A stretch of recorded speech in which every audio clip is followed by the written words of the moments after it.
আপনি এবং আমি কখনোই প্রলুব্ধ হওয়া থেকে বাঁচতে পারবো না। হারাম সবসময় আমাদের সামনে আসবে, আর এটা সবসময় আমাদেরকে আহ্বান করবে। আর শাইতানু ইয়াইদুকুমুল ফাকর, শয়তান তোমাদেরকে দেউলিয়াতের প্রতিশ্রুতি দিবে। অন্য কথায়, যখন আপনি হালাল পথে চলবেন, শয়তান আপনাকে প্রতিশ্রুতি দিবে তুমি সুযোগ হারিয়ে ফেলছো, তুমি বঞ্চিত হচ্ছ, সবাই কত মজা করছে, তুমি অনেক মজা করতে পারতে, তুমি আরো অর্থ উপার্জন করতে পারতে, তুমি আরো ইন্দ্রিয় সুখ উপভোগ করতে পারতে। সেই সব সময় আপনার কাছে বিজ্ঞাপন দিতে থাকবে বিকল্প পণ্যের, বিকল্প পন্থার, নিজের কামনাকে চরিতার্থ করার। কিছু যায় আসে না যে কতটুকু কোরআন মুখস্থ করেছেন, কিছুই যায় আসে না যে কি পরিমাণ তাহাজ্জুদ আপনি পড়েছেন, এগুলো কোনোটাতেই আসে যায় না।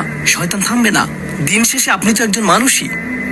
দিন শেষে কামনা বাসনাগুলো আপনার মাঝে থাকবে, আর শয়তান থামবে না, সে আপনার পিছনে লেগেই থাকবে। শয়তানের একটা কৌশল আল্লাহ বর্ণনা করেছেন। তার মনস্তাত্ত্বিক কৌশলটি হলো যায়্যানা লাহুমুশ শাইতানু আমালাহুম। শয়তান তাদের কাজগুলোকে তাদের কাছে আকর্ষণীয় করে দেয়।